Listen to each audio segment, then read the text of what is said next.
तो लोकसभा चुनाव को देखते हुए महा कवरेज जो है इंडिया वॉइस की लगातार जारी है। आपको बता दें कि देश भर के 13 राज्यों की 88 सीटों पर वोटिंग जो है सुबह 7 बजे से शुरू हो गई है। वोटिंग लगातार जारी है। इस दौरान पीएम मोदी समेत तमाम जो दिग्गज हैं उन्होंने एक्स पर पोस्ट कर जनता से ज्यादा मतदान करने की अपील की है। तो प्रधानमंत्री नरेंद्र मोदी ने सोशल मीडिया एक्स पर पोस्ट किया। उन्होंने मतदाता रिकॉर्ड संख्या में मतदान करें ऐसा लिखा। साथ ही युवा बढ़ चढ़कर वोट डालने के लिए आगे आए। युवा नारी शक्ति बढ़ चढ़कर वोट करे ऐसा पीएम मोदी ने जनता से अपील की है। उन्होंने कहा है कि युवा नारी शक्ति बढ़ चढ़कर वोट करने आगे आए। आपको वोट आपकी आवाज है। तो पीएम मोदी ने जनता से अपील की है कि लोग बढ़ चढ़कर घरों से बाहर निकले, लोकतंत्र के इस महापर्व का हिस्सा बने, अपने लोकतांत्रिक अधिकार का प्रयोग करें ऐसा पीएम मोदी ने जनता से अपील की है। सोशल मीडिया साइट एक्स पर पोस्ट कर जनता से कहा है कि ज्यादा से ज्यादा संख्या में घरों से बाहर निकले और लोकतंत्र के इस महापर्व का हिस्सा बने। युवा बढ़ चढ़कर वोट डालने आगे आए। युवा नारी शक्ति बढ़ चढ़कर वोट करें ऐसा पीएम मोदी ने एक्स पर पोस्ट कर लोगों को ज्यादा से ज्यादा मतदान करने के लिए प्रेरित किया है। साथ ही अपील की है कि अपने लोकतांत्रिक अधिकार का प्रयोग जरूर करें। और साथ ही इंडिया वॉइस भी आप सभी लोगों से यही अपील करता है कि ज्यादा से ज्यादा संख्या में घरों से बाहर निकले और अपने मत अधिकार का प्रयोग करें, क्योंकि 5 साल में एक बार यह मौका आता है और लोकतंत्र का महापर्व देश का गर्व है। तो अपने मत अधिकार का जरूर प्रयोग करें और अपना वोट जो है वो काउंट कराएं। वहीं एक और आपको बड़ी खबर बता दें, इस बीच कांग्रेस नेता राहुल गांधी ने भी एक्स पर पोस्ट किया है। उन्होंने लिखा है कि लोकतंत्र की रक्षा के लिए वोट करें। साथ ही उन्होंने लिखा है कि संविधान का सिपाही बनकर वोट अब की बार जरूर करें। आपको बता दें कि आज जिन 13 राज्यों की 88 सीटों पर वोटिंग हो रही है उसमें केरल की 20 सीटें भी शामिल हैं, जिसमें केरल की हॉट सीट वायनाड भी शामिल है। और वायनाड से चुनावी ताल ठोक रहे हैं राहुल गांधी। तो कांग्रेस नेता राहुल गांधी ने इस दौरान एक्स पर पोस्ट किया है। लोगों से ज्यादा संख्या में बाहर निकलकर वोट करने की अपील यहां पर राहुल गांधी ने की है। उन्होंने लिखा है कि लोकतंत्र की रक्षा के लिए जरूर वोट करें, संविधान का सिपाही बनकर वोट करें। तो आज राहुल गांधी समेत कई दिग्गज, शशि थरूर, हेमा मालिनी, अरुण गोविल, कई दिग्गजों की साख जो है आज दांव पर है। आज इनके भविष्य का फैसला जो है ईवीएम में कैद हो जाएगा। इसमें राहुल गांधी की हॉट सीट वायनाड भी है, क्योंकि वायनाड से राहुल गांधी ताल ठोक रहे हैं। और वहीं लेफ्ट से एनी राजा जो है वो राहुल गांधी के सामने उनको चैलेंज कर रही है। तो इस बीच राहुल गांधी ने भी ट्विटर पर या सोशल मीडिया साइट एक्स पर पोस्ट किया है। लोगों से अपील की है कि संविधान का सिपाही बनकर वोट जरूर करें। पीएम मोदी, राहुल गांधी, तमाम जो दिग्गज हैं उन्होंने एक्स पर पोस्ट कर जनता से अपील की है कि ज्यादा से ज्यादा संख्या में घरों से बाहर निकले और वोट जरूर करें। क्योंकि इससे पहले हमने देखा कि जिस तरह से अगर बात की जाए पहले चरण की, जिन सीटों पर पहले चरण में मतदान हुआ तो मतदान प्रतिशत कुछ खास देखने को नहीं मिला। 61% मतदान हुआ था, जिसको देखते हुए राहुल गांधी हो या फिर प्रधानमंत्री नरेंद्र मोदी हो या बाकी जो दिग्गज नेता हैं वो सभी एक्स पर आ गए हैं और उन्होंने पोस्ट किया है। जनता से जो है अपील की है कि ज्यादा से ज्यादा संख्या में बाहर निकले घरों से और अपने मताधिकार का जरूर प्रयोग करें।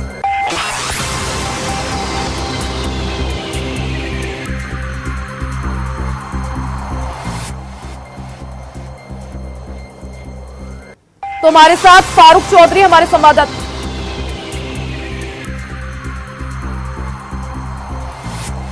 शाहरुख सैफी हमारे साथ मेरठ से लाइव जुड़ गए हैं। शाहरुख, सबसे पहले आपसे पूछना चाहूंगी इस वक्त कहां पे मौजूद है, कैसी हलचल, क्योंकि सुबह 7 बजे से वोटिंग जो है लगातार जारी है। जी रिया, मैं बिल्कुल बताना चाहूंगा, यहाँ पर ब्रह्मपुरी का क्षेत्र है जहाँ धर्मशाला में वोटिंग जारी है। यहाँ लगातार वोटिंग सुबह से जारी है। अब पीछे मेरे वोटिंग का प्रक्रिया पूरी शुरू हो चुकी है। सुबह 7 बजे से यहाँ लोग आकर के यहाँ पर वोटिंग करना चालू की है और लगातार यहाँ पर देखा जा सकता है कि पुलिस सुरक्षा के बीच में यहाँ पर सीसीटीवी कैमरे भी लगे हुए हैं, जगह जगह निगरानी रखी हुई है। उस बीच में यहाँ पर वोटिंग की प्रक्रिया चालू है। दिया। जी शाहरुख, आऊंगी आपके पास, एक बार रुक कर लेते हैं नोएडा का। हमारे साथ प्रियंका मिश्रा नोएडा से लाइव जुड़ गई हैं। प्रियंका, अगर बात की जाए नोएडा में आप इस वक्त किस पोलिंग बूथ पर मौजूद है, कैसी हलचल, क्योंकि सुबह 7 बजे से वोटिंग जो है लगातार जारी है। जी रिया, बिल्कुल नोएडा के सेक्टर 50 के पोलिंग बूथ नंबर 226, 227 और 228 पर मैं इस समय मौजूद हूँ। और मैं आपको बता दूं कि यहाँ भारी संख्या में लोग जरूर पहुंच गए, लेकिन जिस तरह से यहाँ पर पीएम मोदी ने अपील की है लोगों से कि अपने जनतांत्रिक अधिकार का प्रयोग करें, ऐसे में कई लोग हैं जो इस बात की शिकायत भी करते हुए नजर आ रहे हैं कि जनतांत्रिक अधिकार का वो प्रयोग तो करना चाहते हैं, लोकतंत्र के पर्व का वो उत्सव मनाना चाहते हैं, लेकिन यहाँ पर आकर जब उन्होंने देखा है तो लिस्ट में उनका नाम ही नहीं है। मेरे साथ यहाँ पर बनी हुई है सप्रेम नारंग जी हैं, आप फ्रेम में आइए प्लीज। हाँ, तो ये यहाँ पर बनी हुई है, काफी देर से इंतजार करिए। आप कब से इंतजार कर रहे हैं और लिस्ट में नाम क्यों नहीं मिला? मुझे लिस्ट में नाम नहीं मिला है और मैं आधे घंटे से ऊपर इंतजार कर रही हूँ। मेरी तबियत भी खराब है, उसके बाद भी मैं वोट देने आई हूँ, लेकिन यहाँ पर लिस्ट पे नाम ही गायब है। यहाँ पर जब आप नाम ढूंढने की कोशिश कर रहे हैं तो क्या जवाब मिला है आपको? कि आपका कहीं लिस्ट में नाम है ही नहीं। मेरा पिछली 2019 में आपने वोट डाला था? हाँ जी, मैंने पिछली बार यही वोट डाला था 2019 में, और उसमें मेरा नाम था, और इस बार लिस्ट में मेरा नाम ही नहीं है। जी, तो क्या चाहते हैं अगली बार लिस्ट में नाम आए, क्योंकि ये आपने काफी देर से इंतजार किया है? ऐसा है, मेरी उम्र 85 के आसपास है, अगर जिंदा रही तो मेरा नाम जरूर आना चाहिए, तब तक कि मेरा आपका जी बिल्कुल। अब यहाँ पे आप देख रहे हैं कि किस तरह से सप्रेम जी 85 की एज में सुबह सुबह उठकर यहाँ पर वोट डालने के लिए आई हैं, लेकिन दुख की बात यहाँ पर यह है कि वोटिंग लिस्ट में इनका नाम नहीं मिला है। 1 से 1.5 घंटे से मशक्कत कर रही हैं और किसी के पास कोई अथॉरिटी नहीं है कि इसके लिए वो कुछ कर सके, आपको कोई सोल्यूशन मिले या कोई आश्वासन दिया जा सके। कुछ भी कोई सोल्यूशन नहीं है, कुछ नहीं है, और सब कह रहे हैं कि आपका नाम नहीं है तो आपकी वोटिंग नहीं हो सकती। आप आए थे वोट देने, आशा से आए थे, किन मुद्दों पर वोट करना चाहते हैं और नोएडा में क्या देख रहे हैं? यहाँ पर वोट का अधिकार का प्रयोग करने आए थे तो क्या मन में लेकर आए थे? मन में तो यही लेके आए थे कि हम अपना कीमती वोट दें और हम अपनी पार्टी को जिताएं, लेकिन अफसोस है इस बात का कि मैं कुछ नहीं कर पाई। बिल्कुल, उम्मीद करती हूँ कि कुछ हो सकेगा, आप अगले बार वोटिंग कर सकेंगे। फिलहाल आपने मेहनत की, तो ये आप देख रहे हैं यहाँ पे कि किस तरह यहाँ पर लोग सुबह से पहुँच रहे हैं और सुबह से पहुँच कर यहाँ पर वोटिंग करने की कोशिश कर रहे हैं। हमारे साथ एक सीनियर सिटीजन भी हैं। आप वोट कर चुके हैं? नहीं, हमारे डिफरेंट घर में डिफरेंट पेशेंट है। अच्छा, मेरा किसी और स्टेशन में इधर है। अच्छा, तो वाइफ वोट डालने के लिए यहाँ पहुंची है? हाँ भाई। अच्छा, मुद्दों की अगर बात करें तो इस एरिया में आप कब से रह रहे हैं? क्या खास मुद्दे हैं जिनको दिमाग में रखकर वोटिंग करते हैं? देखो, हम तो 12 साल से रह रहे हैं और यहाँ खास नहीं है तो मोदी जी का वही चल रहा है।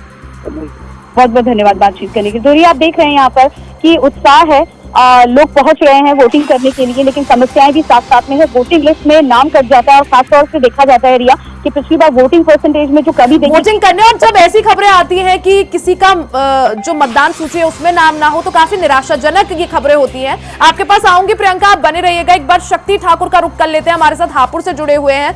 शक्ति, अगर बात की जाए हापुड़ में तो किस तरह से हलचल आप देख सकते हैं, क्योंकि सुबह 7 बजे से वोटिंग शुरू हो चुकी है, 8 बजे से जो ज्यादा समय हो गया, कैसी हलचल और लोगों में कितना उत्साह वोटिंग को लेकर?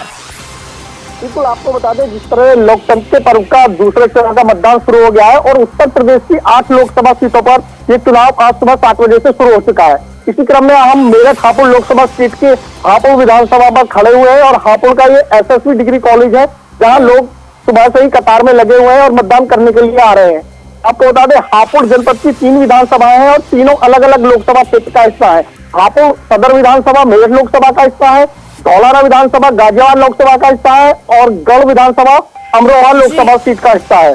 तो कहीं ना कहीं सुबह से ही मतदाता आए हुए हैं और ओवरऑल जनपद की बात करें तो 11,52,662 मतदाता पूरे जनपद में हैं और साथ ही साथ संवेदनशील और अति संवेदनशील बूथों की बात करें। किस पोलिंग बूथ पर मौजूद है और कैसी हलचल यहाँ पर, लोगों में कितना उत्साह देखने को मिल रहा है? क्या मतदान के लिए जो है लोग बढ़ चढ़कर बाहर निकल रहे हैं, पहुंच रहे हैं मतदान केंद्रों में? बिल्कुल, आपको बता दें इस समय हापुड़ के एसएसवी डिग्री कॉलेज स्थित पोलिंग बूथ पर मतदान केंद्र पर हम मौजूद हैं और आप देख सकते हैं कि मेरे पीछे पुलिस फोर्स भी तैनात है, सैनिक बल, पैरामिलिट्री फोर्सेस वगैरह यहाँ सभी तैनात हैं और पीछे लाइनों में, कतारों में आप देख सकते हैं कि लोग अपनी बारी का इंतजार कर रहे हैं। कुछ लोग हैं जो वोट कास्ट करके निकल, कुछ लोग लाइन में लगे हुए अपने वोट डालने का इंतजार कर रहे हैं जी। तो सुरक्षा की दृष्टि से भी बताया जा रहा है कि करीब 5,500 पुलिसकर्मी तैनात हैं, पीएससी के जवान तैनात हैं, अर्धसैनिक बल के जवान तैनात हैं। जी, यानी तैयारियां जो है पूरी हैं और बार बार पीएम मोदी हो या राहुल गांधी हो या सीएम योगी आदित्यनाथ हो, लोगों से यही अपील की जा रही है कि ज्यादा से ज्यादा संख्या में घरों से बाहर निकले, अपने मताधिकार का प्रयोग करें। पहले जो है मतदान, फिर जलपान। और साथ ही अगर बात की जाए शक्ति मेरठ की, तो काफी हाई प्रोफाइल सीट इसे बोला जा रहा है, क्योंकि यहाँ रामायण के राम अरुण गोविल जो है चुनावी ताल ठोक रहे हैं मैदान में। और पीएम मोदी खुद, उन्होंने जो उत्तर प्रदेश में चुनावी शंखनाद किया था वो मेरठ से ही किया था। तो कैसी फिजा मेरठ की? बिल्कुल, आपको बता दें मेरठ लोकसभा सीट का ही हापुड़ विधानसभा क्षेत्र मेरठ हापुड़ लोकसभा में आता है और मेरठ सीट काफी हॉट सीट मानी जा रही है, क्योंकि यहाँ रामायण के राम जो बने थे अरुण गोविल, वो बीजेपी ने कैंडिडेट बनाया है, चुनाव मैदान में उतारा है। और सपा से जो एनडी गठबंधन की प्रत्याशी सुनीता वर्मा है, वो खुद मेरठ की मेयर रह चुकी है, उन्हें एनडी गठबंधन ने मैदान में उतारा है। वहीं बसपा की बात करें तो बसपा से देवव्रत त्यागी को मैदान में बसपा ने उतारा है और मेरठ इतनी हॉट सीट बताई जा रही है कि खुद पीएम नरेंद्र मोदी यहाँ आए थे, लगातार योगी आदित्यनाथ ने भी यहाँ रैलियां की हैं, खुद बसपा सुप्रीमो मायावती ने भी यहाँ रैली की थी और वहीं अखिलेश यादव ने भी यहाँ जनसभा को संबोधित किया था। तो कहीं ना कहीं मेरठ हॉट सीट पर काफी दिलचस्प रोचक मुकाबला देखने को मिलेगा। फिलहाल मतदाता लगातार अपने वोट कास्ट कर रहे हैं और 4 जून को आने वाले नतीजों में पता होगा कि जनता ने किसके सिर पर सेहरा बांधा है। जी बिल्कुल, यानी इंतजार करना पड़ेगा 4 जून का। फिलहाल आज काफी निर्णायक दिन, क्योंकि कई प्रत्याशियों के जो है किस्मत का फैसला आज ईवीएम में कैद हो जाएगा। आप बने रहिएगा, आगे भी आपसे चर्चा करूंगी।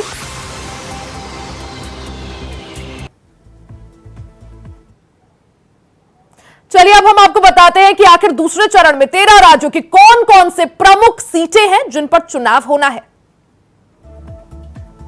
तो ये वो प्रमुख सीटें हैं जिनमें दूसरे चरण में चुनाव होना है, जिसमें छत्तीसगढ़ की राजनांदगांव की सीट शामिल है, साथ ही राजस्थान के अजमेर, जोधपुर, जालौर और कोटा सीट शामिल है। तो कई दिग्गजों की साथ जो है दांव पर है। उत्तर प्रदेश की सीटें बताएं तो मेरठ, गाजियाबाद, गौतम बुद्ध नगर और मथुरा, ये वो हाई प्रोफाइल सीटें हैं। मध्य प्रदेश की बात की जाए तो दमोह इसमें शामिल है, असम में कारीमगंज और सिलचर और नवगोंग, ये वो 3 सीटें हैं। कर्नाटक की बात की जाए तो आपको हॉट सीट बता दें मैसूर, बैंगलोर। केरल की बात की जाए वायनाड, त्रिशूर और अटिंग और त्रिवंतपुरम। महाराष्ट्र की अमरावती सीट और नांदेड़।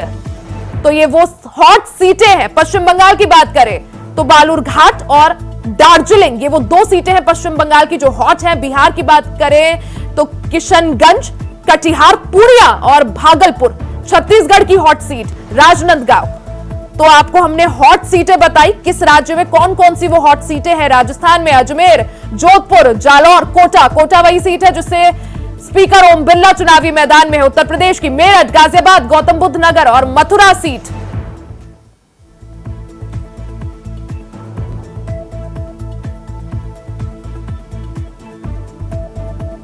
तो चुनाव से जुड़ी बड़ी जो पॉइंट्स है वो आपको बता दें। दूसरे चरण की कुछ बड़ी सीटें हम आपको बता रहे हैं, स्क्रीन पर आपको ग्राफिक्स के माध्यम से समझा रहे हैं कि कौन कौन से वो राज्य हैं जिनकी हॉट सीट्स या बड़ी सीट, जिनमें जो दिग्गज है उनकी साख दांव पर है। पश्चिम बंगाल की दार्जिलिंग, बालूरघाट, ये वो 2 सीटें हैं पश्चिम बंगाल की जो हॉट सीट्स हैं। बिहार की किशनगंज, कटिहार, पूर्णिया, जहां से पप्पू यादव जो है निर्दलीय चुनावी मैदान में ताल ठोक रहे हैं। वहीं छत्तीसगढ़ की बात की जाए, राजनांदगांव जो है वो सीट, क्योंकि यहां से पूर्व सीएम भूपेश बघेल चुनावी मैदान में है। राजस्थान की अजमेर, जोधपुर, जालौर, कोटा। वहीं उत्तर प्रदेश की मेरठ, जहां से रामायण के राम चुनावी मैदान में। समाजवादी पार्टी ने मेरठ से 3 बार अपना प्रत्याशी बदला। मध्य प्रदेश की बात करें तो टीकमगढ़, दमोह। असम की बात करें तो करीमगंज, सिलचर और नवगोंग। तो लगातार जो है 13 राज्यों की 88 सीटों पर मतदान जो है, वोटिंग लगातार जारी है। इसको देखते हुए लगातार इंडिया वॉइस जो है आपको जगह जगह से कवरेज लगातार दिखा रहा है। हमारे साथ राजनीतिक विश्लेषज्ञ मनोज कुमार जी जुड़ चुके हैं। मनोज जी, आपका बहुत बहुत स्वागत है इंडिया वॉइस पर। बहुत बहुत धन्यवाद। डॉक्टर धनोज कुमार। माफी चाहूंगी, हमारे साथ धनोज कुमार जुड़ चुके हैं, राजनीतिक विश्लेषज्ञ। धनोज कुमार जी, आपका बहुत बहुत स्वागत है इंडिया वॉइस पर। माफी चाहूंगी, आपका नाम मैंने गलत ले लिया था। धनोज जी, अगर बात की जाए इस चुनाव की दूसरे चरण में 13 राज्यों की 88 सीटों पर जो है वोटिंग लगातार सुबह 7 बजे से जारी है, किस तरह से इस चुनाव को देखा जाए, कितना महत्वपूर्ण ये चुनाव? सबसे पहले मैं अपील कर लूं कि यह आम चुनाव है जो देश के भविष्य को तय करती है, विकास को तय करती है। तो सारे लोग जो इस चुनाव में जो वोटर हैं इस द्वितीय चरण में, वो अपने घर से निकले और मतदान केंद्र तक जाकर मतदान करें। 2 लाइन से शुरुआत करूंगा। बेनाम सा दर्द है, माथे पर बल है। बेनाम सा दर्द है, माथे पर बल है। वोट प्रतिशत को लेकर हर राजनीतिक दल में हलचल है। वोट प्रतिशत को लेकर हर राजनीतिक दल में हलचल है। देखिए, इस बार जो चुनाव हो रही है इसमें सभी दल के लिए एक ही टेंशन है। जो पिछला जो चुनाव हुआ था प्रथम चरण, उसमें 48 पॉइंट समथिंग था, यानी 3 पॉइंट। ये सभी के लिए, एनडीए और इंडिया दोनों के लिए टेंशन की बात है, क्योंकि बहुत सारे लोग न जाने क्यों गवर्नमेंट या विपक्ष दोनों से खपा है। यहाँ मैं ये कहने से कोई गुरेज नहीं करूंगा, दोनों दल से जनता क्यों खपा है और जनता का दिलचस्पी जो है वोट प्रतिशत को लेकर क्यों नहीं उफान हो रहा, क्योंकि सब लोग मिन्नतें कर रहे हैं। मैं तमाम राजनीतिक दल की बात कर रहा हूँ, हम लोग भी मिन्नत कर रहे हैं जनता से कि आप अपनी नाराजगी को भी दूर करते। आखिर वजह क्या कि तमाम जिस तरह से पीएम मोदी ने अपील की, राहुल गांधी हो, जो भी दिग्गज नेता हैं या समाज सेवी हैं या पत्रकार हैं या राजनीतिक विश्लेषक हैं, सब लोग बढ़ चढ़कर आगे आ रहे हैं, जनता से अपील कर रहे हैं कि आइए ज्यादा से ज्यादा संख्या में अपने मताधिकार का प्रयोग करें, क्योंकि 5 साल में एक बार ये मौका जनता को मिलता है जब अपनी एक तरह से मौजूदगी जनता दर्ज करा सकती है, क्योंकि लोकतंत्र का महापर्व है और देश का भी गर्व है। तो आखिर वजह क्या माने कि मतदान प्रतिशत जिस तरह से हमने देखा पहले चरण में भी कम रहा, आखिर वजह क्या राजनीतिक दल जो है वो जनता को रुझाने में कामयाब नहीं हो पाए, जनता को घरों से बाहर निकालने में कामयाब नहीं हो पाए, या फिर प्रशासन की तरफ से कोई चूक यहां पर देखें? देखिए, जो मुझे समझ में आता है, जब मैं लाखों करोड़ों लोगों से मिला तो मुझे समझ में आया, उसमें यही है कि जो ये राजनीतिक पार्टी है, ये घोषणा पत्र में जो भी घोषणा करती है उसका वो 100% उस पर खरा नहीं उतरती है। क्योंकि बहुत सारी राजनीतिक दल है जो घोषणा करती है कि मैं अच्छा स्कूल बनाऊंगा, अच्छा कॉलेज बनाऊंगा, उसमें अच्छी शिक्षा दूंगा, लेकिन पता नहीं वो फिर दूसरे चीज करने लग जाते हैं। बहुत सारी राजनीतिक पार्टी अपने घोषणा पत्र में यह देता है कि इंफ्रास्ट्रक्चर को मजबूत करूंगा, बहुत सारी सुख सुविधा दूंगा, एयरपोर्ट बना दूंगा, कनेक्टिविटी दूंगा। क्योंकि आजकल आपको पता है कि हर कोई ट्रेवल करना चाहता है, कोई रिश्तेदार के यहाँ, कोई दोस्त के यहाँ। क्योंकि आपको भी याद होगा, अभी आपको भी अपने कोई फैमिली में फंक्शन होगी या मान लीजिए शादी का अभी समय चल रहा है और आपको इमीडिएटली जाना होगा, तो मुझे लगता है आपके शहर में भी एयरपोर्ट नहीं होगा। तो बहुत सारे लोगों की नाराजगी है सरकार से भी और विपक्ष से भी, क्योंकि विपक्ष और सरकार की मैं दोनों की इसलिए बात कर रहा हूँ क्योंकि ये दोनों, विपक्ष भी सरकार में रहे, जब वो सरकार में थे तो उनको भी लोगों ने देखा, बहुत सारे वादे किए, उन्होंने कोई काम नहीं किया। ठीक उसी तरह वर्तमान की सरकार है कि ये भी चुक गए जो वादे किए, खासतौर पर कनेक्टिविटी को लेकर, इंफ्रास्ट्रक्चर को लेकर, कि हम आपको एयरपोर्ट देंगे, हम आपको एम्स देंगे, हम आपको मतलब मेडिकल सुविधा देंगे। देखिए, सिर्फ वादों और इरादों में झलकता है, लेकिन जमीनी हकीकत कुछ और है। जब जमीन पर आप उतर कर देखेंगे तो आपको दिखाई देगा कि आज जो है बहुत सारे लोग गरीबी रेखा से नीचे, आप उसको गरीब भी नहीं कह सकते। जैसे कांग्रेस कहती थी मैं गरीबी मिटा दूंगा जी, अभी एनडीए गवर्नमेंट की जो है मोदी जी कहते हैं कि मैं गरीबों का सहयोगी हूँ। लेकिन आपको जानकर ताज्जुब होगा कि बहुत सारे वर्ग है हमारे देश में जो गरीबी रेखा से नीचे है। आप उनके स्तर को समझिए, गरीबी रेखा से नीचे। अगर मान लीजिए उनको अच्छा कपड़ा पहनने की जरूरत हो, परवरी अच्छा कपड़ा पहनने का, तो उसको अच्छा कपड़ा पहनने के लिए पैसा नहीं है, क्योंकि सरकार अनाज दे रही है। जी बिल्कुल धनोज जी, जिस तरह से आपने भी अभी कहा कि अपना संकल्प पत्र या घोषणा पत्र लेकर आते हैं, बीजेपी की बात करी जाए वो कहते हैं कि हम संकल्प पत्र लेकर आते हैं, हमने संकल्प लिया है, हम घोषणा पत्र नहीं बोलेंगे उसे। कांग्रेस कहती है हम न्याय लेकर आए हैं, 5 न्याय 15 गारंटी। समाजवादी पार्टी कहती है हम अधिकार लेकर आए। तो ये आजकल क्या ट्रेंड चल गया है, सबने अपने घोषणा पत्रों के नाम अलग अलग रख दिए और जनता के आगे एक नई थाली जो है परोस के दे दी। क्या जनता इससे सवाल यही कि क्या जनता को रुझाने में कामयाब हो पा रही है तमाम राजनीतिक दल? नहीं नहीं, वोट प्रतिशत तो यही कह रहा है कि जनता को रिझाने में कामयाब नहीं हो रहा है। क्योंकि देखिए, आजकल की जनता ये आधुनिक भारत है। आज गरीब लोग भी अपने बच्चे को पढ़ाते हैं, सबके हाथ में एंड्रॉइड फोन है। क्योंकि एक बटन क्लिक करता है, गूगल अंकल सब कुछ बोल देती है। जो गूगल अंकल है ना, ये सारे करतूत की बयां कर देते हैं कि कौन सरकार, चाहे स्टेट गवर्नमेंट हो चाहे सेंट्रल गवर्नमेंट हो, कौन सी स्कीम कहाँ लाई और कौन सा स्कीम का क्या असर हुआ, कितने धरातल पे है। क्योंकि आज भी आपको मैं एक उदाहरण देना चाहता हूँ कि आप भी राज्य स्तर पर सोचिए, ब्लॉक में लंबी लाइन लगी होती है। आज भी सीईओ, बीडीओ, आपको जानकर ताज्जुब होगा, जो डीएम होते हैं ना, डीएम जिला अधिकारी, वो दफ्तर में नहीं बैठते लेकिन वो वेतन लेते हैं। ये केंद्र सरकार को सोचना चाहिए, क्योंकि केंद्र सरकार का है ये जो डीएम लोग होते हैं, जिला अधिकारी जिसको कहते हैं, जिसके ऊपर पूरे जिला का डेवलपमेंट का भार होता है, उनकी निगरानी, उनकी सतर्कता। लेकिन जानकर ताज्जुब होगा, आप अभी अपने रिपोर्टर को कहिए जिस इलाके में है वहां भी डीएम के दफ्तर में फोन करे, पहली बात तो बहुत सारे मोबाइल आपका उठेगा ही नहीं। तो ये सब सरकार के इसी से चरित्र चेहरा देखा जाता है। सरकार के नुमाइंदे, सरकार का जो पार्ट है, ये पार्ट निष्क्रिय है। क्योंकि जनता कलेक्ट्रेट के चक्कर काट काट के गाली बककर आते हैं। हम जैसे पत्रकार, हम जैसे राजनीतिक विश्लेषक इन बात को तरजीह देते हैं, क्योंकि मैं खुद जाता हूं तो देखता हूं, होता नहीं, मैं खुद फोन करता हूं। मैं तो लाइव शो से फोन कर देता हूं, फोन नहीं उठाते।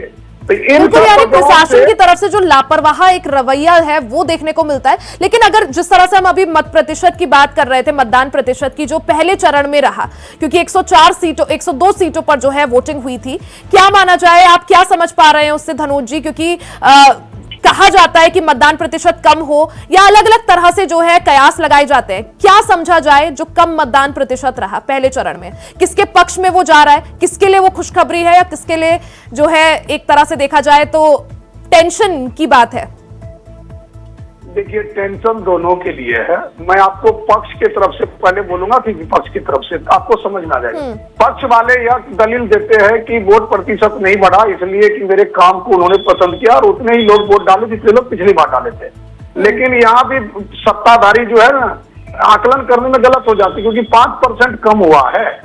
यहाँ भी आकलन करना उनके लिए भारी पड़ जाता है सत्ता पक्ष। और विपक्ष यह आरोप लगाती है कि हम जीत रहे हैं क्योंकि वोट प्रतिशत कम हुआ है। लेकिन सवाल ये है कि जो बदलाव होता है वो बदलाव में वोट प्रतिशत बढ़ता है। बिल्कुल, यानी अगर वोट प्रतिशत कम है तो ये माने कि कुछ भी हो, लेकिन लोकतंत्र के लिए वो जो है ठीक नहीं है। धनोज जी, मैं आऊंगी आपके पास, आप बने रहिएगा। हमारे साथ शुभम जुड़ गए हैं जम्मू कश्मीर से, हमारे संवाददाता। एक बार शुभम का रुख कर लेते हैं जल्दी से। शुभम, अगर बात की जाए जम्मू कश्मीर की, कुल मिलाकर एक सीट पर आज वोटिंग हो रही है, कैसी हलचल आप देख पा रहे हैं?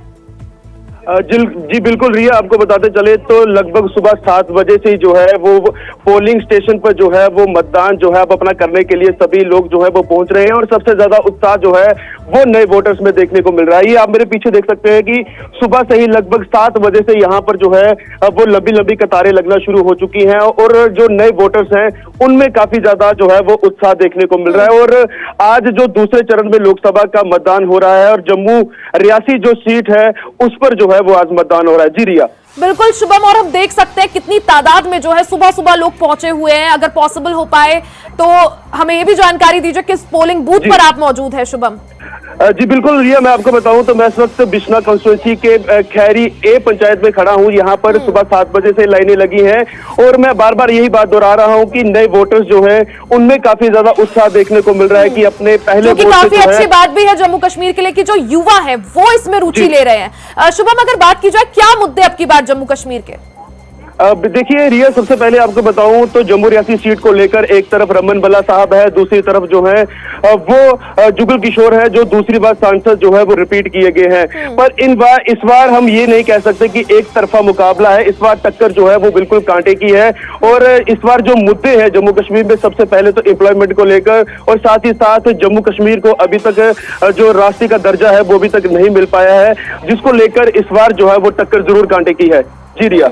यानी कांटे की टक्कर देखने को मिल रही है और लोगों में जो उत्साह है कि सुबह 7 बजे से ही लोग लंबी लंबी कतारों में खड़े हैं और अभी 8 से ज्यादा जो है समय हो गया है, 1 घंटे से ज्यादा समय बीत चुका है और हम देख सकते हैं लोगों में उत्साह काफी है। और ये काफी खुशी की बात है जब ऐसी खबरें खासकर शुभम जम्मू कश्मीर से आती है कि जो युवा है, जो वहां के रहने वाले जो स्थानीय निवासी हैं, वो वोटिंग में रुचि रखते हैं। बिल्कुल, ये आप मेरे पीछे भी देख सकते हैं कि युवा के साथ साथ महिलाएं जो है उनमें काफी ज्यादा जो है वो काफी तेजी आपको देखने को मिलेगी, क्योंकि महिलाएं और बुजुर्ग भी जो है वो सुबह 7 बजे से ही लगभग जो है वो लाइनों में लगे हैं और इंतजार कर रहे हैं कि ये लोग अपना वोट देकर जो है वो अपनी सरकार चुन सकते हैं। जिस तरीके से मैंने पहले भी कहा कि इस बार हम नहीं कह सकते कि एक तरफा मुकाबला होगा, इस बार जो है वो कांटे की टक्कर जरूर जम्मू रियासी सीट पर देखने को मिलेगी। जी रिया। शुभम, साथ ही प्रशासन की तरफ से किस तरह से तैयारियां की लोगों को कोई दिक्कत ना हो, किस तरह से तैयारियां हैं, सुरक्षा व्यवस्था के क्या कुछ इंतजाम? रिया, बिल्कुल जिस तरीके से कल भी मैंने आपको कंट्रोल रूम से दिखाया था कि सिक्योरिटी के बड़े अच्छे जबरदस्त जो है वो बंदोबस्त जो है वो इलेक्शन कमीशन के द्वारा किए गए हैं और यहाँ पर भी आप देख सकते हैं सुबह 7 बजे से जो है वो सिक्योरिटी फोर्सेज जो है वो यहाँ पे तैनात है और किसी भी प्रकार की जो धांधली जो है वो कहीं पे भी देखने को ना मिले, इसलिए सिक्योरिटी फोर्सेज जो है वो हर वक्त यहाँ पे तैनात है और महिलाओं में भी आपको काफी जो है वो यहाँ पर पहुंच रही है और अपना मतदान कर रही है। जी रिया। यानी सुरक्षा व्यवस्था के चाक चौबंद इंतजाम है, लोगों को किसी तरह की दिक्कत ना हो उसके लिए पूरी तरह से तैयारियां की गई हैं। जिस तरह से पीएम मोदी हो या जो अन्य जो दिग्गज नेता है राहुल गांधी हो, उन्होंने भी सुबह एक्स पर पोस्ट किया और लोगों से अपील की कि ज्यादा से ज्यादा संख्या में पहुंचे मतदान केंद्रों में और अपने मताधिकार का प्रयोग करें। अगर जम्मू कश्मीर की बात की जाए, किस तरह से लोगों को जागरूक किया गया शुभम? मैं सबसे पहले रिया मैं आपको बताऊं तो लगातार सोशल मीडिया पर भी जो है ये पोस्टें लगातार चल रही थी कि आखिरकार आप लोग जो है अपना मतदान जो है वो जरूर करें। तो हम यही कह सकते हैं कि लोग जो है वो घर से निकल रहे हैं। अभी भी आप कैमरा अगर देखें, कैमरे के माध्यम से देख सकते हैं कि लोगों का अभी भी आना जाना जो है वो लगा हुआ है और इस एरिया की लगातार अगर बात करूं तो सुबह से ही लोगों में काफी ज्यादा उत्साह देखने को मिल रहा है और एक तरफा मुकाबला इस बार नहीं हो सकता। शुभम, क्योंकि अभी ज्यादा समय नहीं बीता है और जिस मतदान केंद्र पे आप हैं काफी ज्यादा भीड़ जो है लोगों की दिख रही है, लोग जो है रुचि रख रहे हैं मतदान में, क्या माना जाए जैसे जैसे दिन आगे बढ़ेगा कितनी संख्या में लोग और पहुंचेंगे और कितना मतदान प्रतिशत जो है रह सकता है? बिल्कुल रिया, मैं आपको बताऊं तो सुबह से ही लंबी लंबी कतारें यहाँ पर लगना शुरू हो चुकी हैं और अभी भी मतदान करने के लिए जो है वो लोग अपने घरों से बाहर निकल रहे हैं। तो हम ये कह सकते हैं कि जैसे जैसे वक्त बीत रहा है वैसे वैसे लोग जो है वो अपने घरों से बाहर निकल रहे हैं और अब मतदान कर रहे हैं, क्योंकि बार बार भी इलेक्शन कमीशन की तरफ से भी जो एडवर्टाइजमेंट चलाई जा रही थी और बार बार लोगों से आग्रह किया जा रहा था कि आप लोग जो है वो मतदान जरूर करें, वोट जो है वो बहुत जरूरी है, आप अपनी सरकार जो है वो अपने वोट से चुन सकते हैं। बिल्कुल शुभम, आप नजर बनाए रखिए, आगे भी आपसे चर्चा करेंगे। बहुत बहुत शुक्रिया तमाम जानकारी के लिए। रुक करेंगे धनोज जी का जो लगातार हमारे साथ बने हुए हैं, राजनीतिक विश्लेषज्ञ हैं। धनोज जी, जिस तरह से जगह जगह से खबरें आ रही हैं और अगर बात खासकर क्योंकि हमारे साथ जम्मू कश्मीर से हमारे संवाददाता जुड़े हुए थे, वो बता रहे थे कि अब की बार जो युवा है जम्मू कश्मीर के वो काफी ज्यादा रुचि रख रहे हैं मतदान में और काफी अभी संख्या भी अच्छी खासी दिख रही थी जिस मतदान केंद्र में वो मौजूद थे। तो किस तरह से इसे देखें कि जम्मू कश्मीर की क्योंकि एक सीट पर आज वोटिंग हो रही है और अच्छा जो है परिणाम एक तरह से देखा जाए, अभी शुरुआती जो रुझान है वो ठीक है, बड़ी तादाद में जो है लोग रुचि रख रहे हैं और पहुंच रहे हैं वोटिंग के लिए।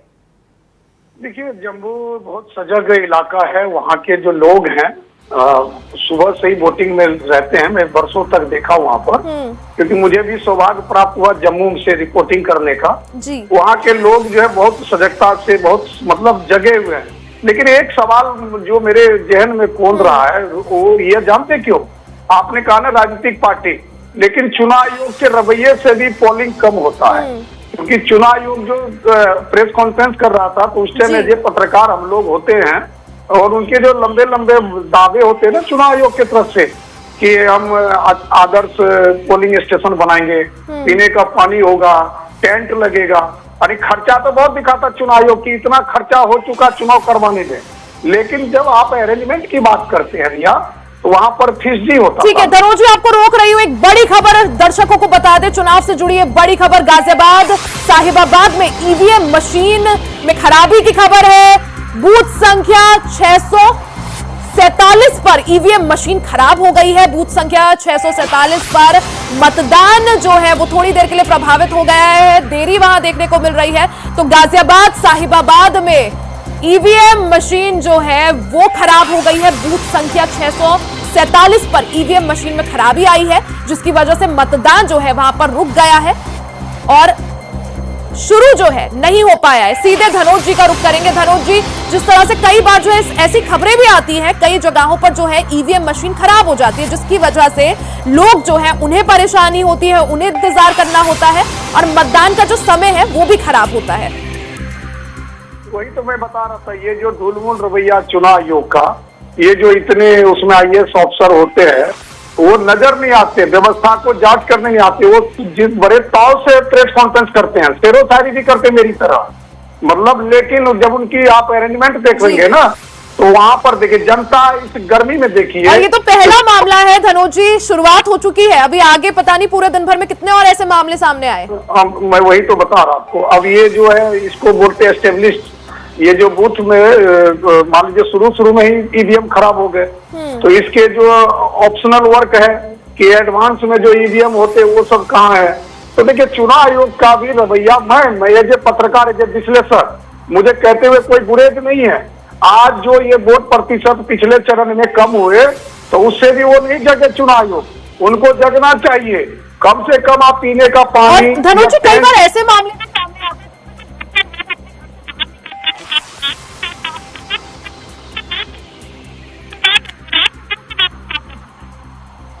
ये तो आपको मैं बताऊंगा तो हंसी भी आएगी कि फोटो किसी और का है, नाम किसी और का है, बूथ पर जाकर पता चलता है कि। और दूसरी बात ये भी आपको देखने को गुरेज, मतलब ये जो मैं बिहार का थोड़ा सा आपको बता देता हूँ, जो किशनगंज, पूर्णिया, कटिहार की बात की है ना, वहां तो मरे हुए लोग भी वोट डालकर चले गए।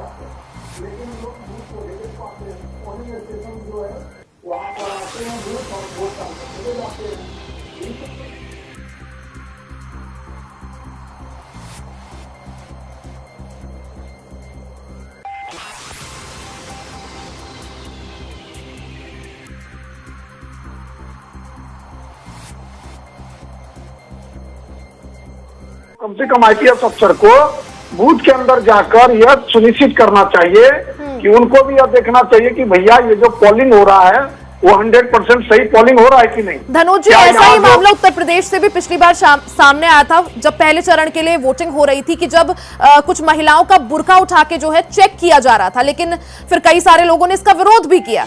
इन मामलों को किस तरह से देखें, जब बुर्का उठा के जब चेकिंग हो रही है और जो प्रत्याशी है उस क्षेत्र के वो इसका फिर विरोध करते हैं?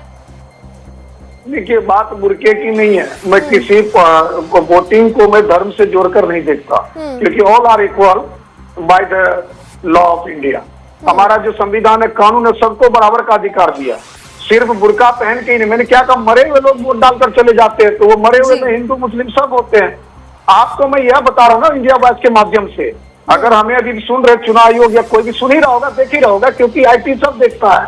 आपको मैंने कहा ना कि जो अफसर अभी डिप्लॉयड किया गया है उसको वहां पर, जिनकी ड्यूटी लगी है पीठासीन पदाधिकारी की देखरेख करने के लिए, उनको नाश्ता पानी पहुंचाने के लिए, सबकी मैं बात कर रहा हूँ, वो अपने जवाबदेही को 100% पर निर्वाह नहीं करते। वोटर जो है सर्वोपरि होता है, लेकिन वोटर को पीने की पानी नहीं होती है। मेरी पिछली बार झड़प हो गई, मुझे भी बोला कि आप पत्रकार महोदय बूथ से दूर रहिए, बूथ से दूर रहिए, जबकि मेरे पास, अब आपको क्या बताओ, परमिशन लेकर मैं जाता हूँ, मैं मेल कर देता चुनाव आयोग को, जो डिप्टी इलेक्शन कमीशन है उनको मैं फोन करके मेल करके जाता हूँ।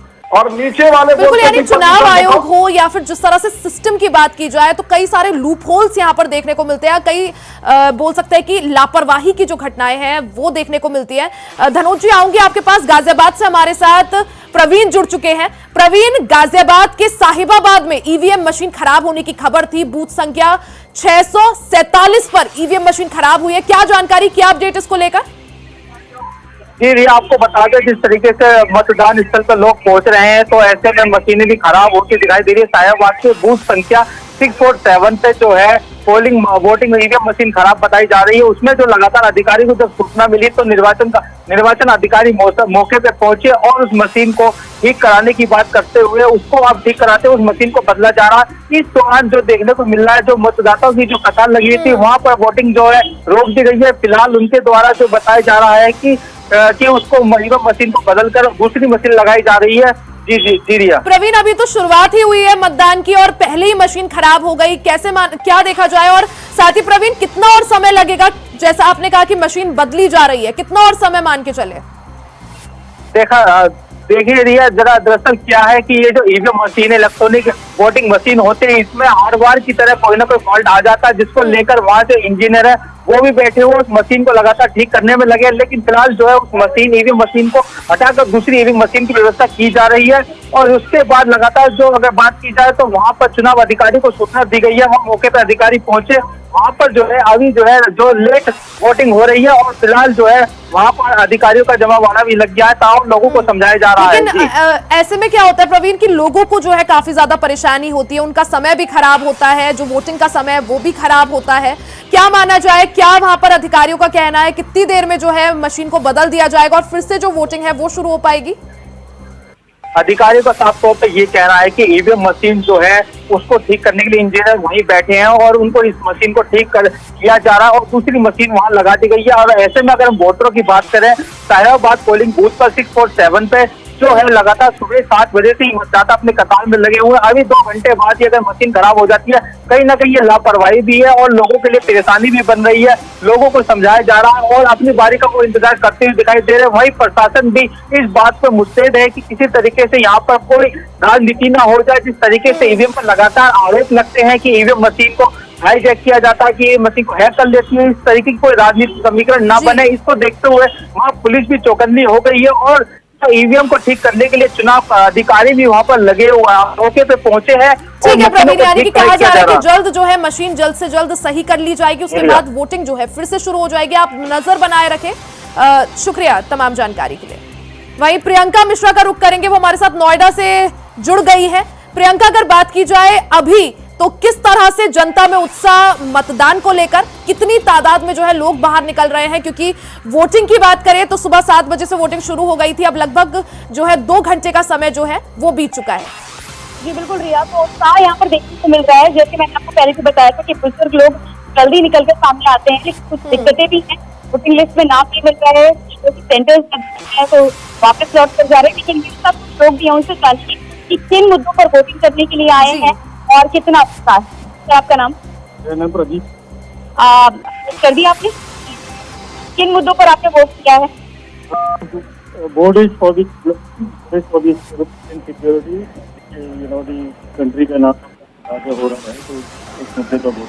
अच्छा, यहाँ पर जो थे अभी तक भारतीय जनता पार्टी के, उनकी अगर आप बात करें या फिर क्या चेंज करना चाहते हैं, क्या मुख्य शिकायतें हैं? देखिए सर, ऐसा लोग आज से समय पर लोग बट ओवरऑल गवर्नमेंट स्टेट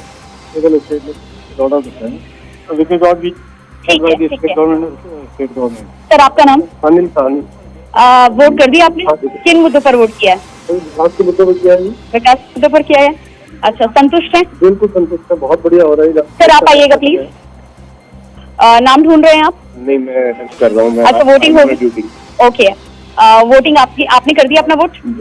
अच्छा, लोगों को किस तरह से उत्साहित करें, क्योंकि पिछली बार जब हमने देखा था तो 48% वोट यहाँ पर नोएडा की सीट पर पड़ा हुआ था और हम टैक्सेस तो देते हैं लेकिन वोटिंग के मामले में कहीं ना कहीं पीछे रह जाते हैं। कैसी कोशिश की जा रही है? इस बार काफी अच्छी कोशिश की गई है। लास्ट टाइम जैसे बूथ है, इसमें काफी कोशिश की गई है कि नियरेस्ट बूथ पोलिंग बूथ के ऊपर आपका नाम आए।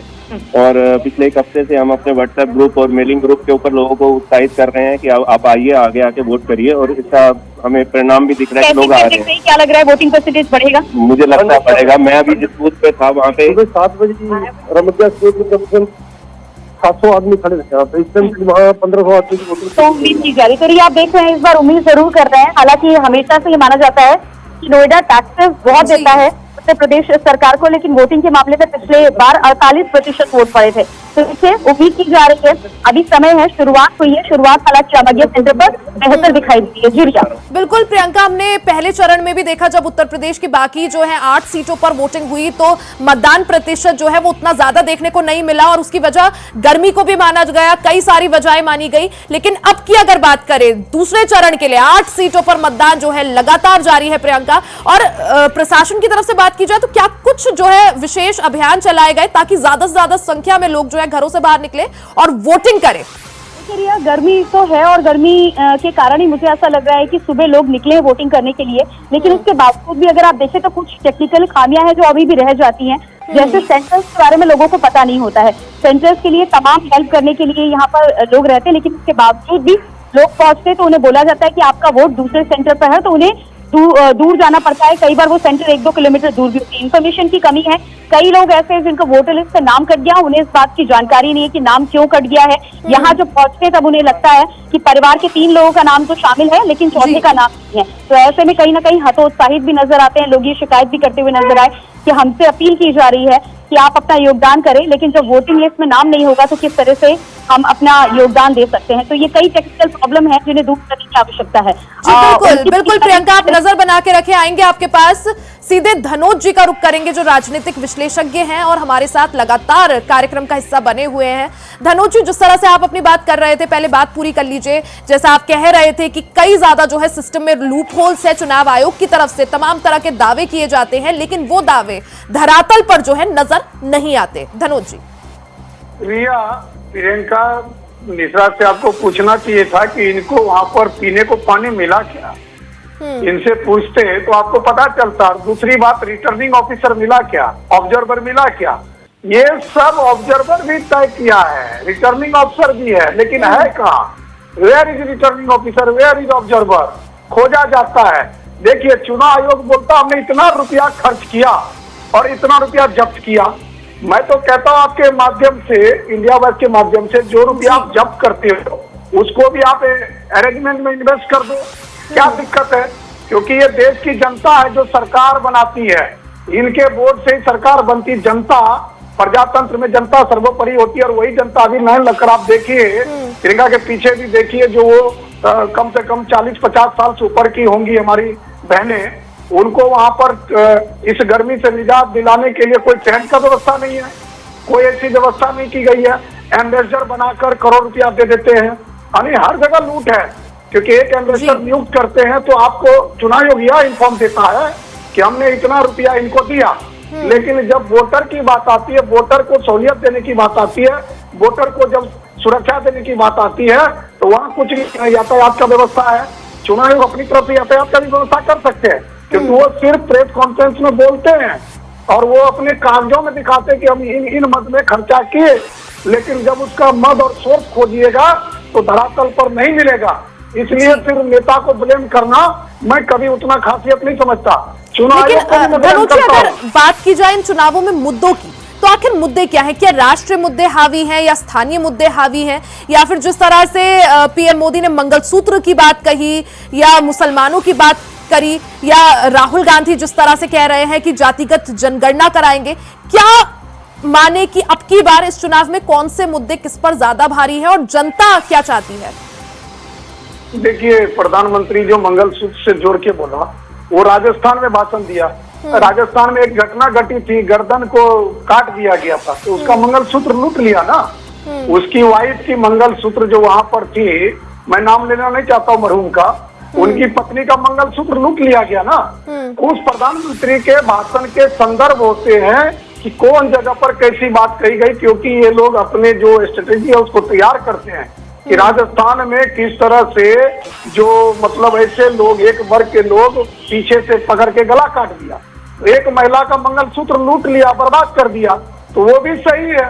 और दूसरी बात, अगर बिहार आप आ जाएंगे तो यहाँ भी देखिए कि बिहार में कास्ट को लेकर खास तौर पर यहाँ भी है एक वर्ग जिसको माई समीकरण बोलते हैं, उसके जुबा देखिए, उसके जुबा पे क्या क्या होता है, गाली है, गलौज है, गुंडागर्दी है। आज भी बिहार में अभी बहुत जगह, जो 3 जगह पर हो रहा है ना, वहाँ आप देखेंगे कि किस तरह वोटर को धमकाया जाता है, वोटर से कहा जाता है कि घर से बाहर नहीं निकलोगे। तो ये सब मुद्दे हैं और वोटर जो है वो धनोज जी, बीते दिन तेजस्वी यादव ने बिहार में एक बयान दिया और उन्होंने कहा कि जेपी नड्डा जो है बैग भर के ला रहे हैं और लोगों में बांट रहे हैं। किस तरह से देखें उनके इस बयान को, और क्या मतलब उनके इस बयान से, क्या मतलब निकाला जाए? इस पे तो चुनाव आयोग को उससे पूछना चाहिए था। इस ऐसे बेतुकी बयान का कोई रोल ही नहीं है, क्योंकि सबको पता है कि जिस उड़ान से ये लोग उड़ते हैं, मैं वायुयान की बात कर रहा हूँ, ये जो जितने भी क्राफ्ट है, उस क्राफ्ट की जांच होती है, एयरपोर्ट से उड़ते हैं, किसी के घर से नहीं उड़ते हैं। और जो भी बैगेज जाते हैं ना, क्योंकि हमारे देश की सेना एयरपोर्ट की रखवाली करते हैं, सियासत करते हैं। तो तेजस्वी यादव, चूंकि वो देखिए तेजस्वी यादव जो अनपढ़ गवार है, वो कौन भाषा कहाँ बोलेंगे कहना मुश्किल है। उसको ये भी नहीं समझ में आता है कि एयरपोर्ट की रखवाली हमारी सियासत सेना के लोग करते हैं। सेना पर सवाल उठा देते हैं कि बिना जांच का आप एयरपोर्ट जाते, बिना जांच का आपको जाने देता है क्या? जी। इस तरह का सवाल उसको नहीं करना चाहिए, बैग भर भर के ला रहे हैं। बिल्कुल सवाल बनता है, लेकिन धनुष जी सवाल ये भी कि जिस तरह से क्या नेताओं की भी अपनी जिम्मेदारी नहीं होनी चाहिए कि जिस तरह से वो बयानबाजी कर रहे हैं, उस बयान का क्या असर जनता पर पड़ेगा?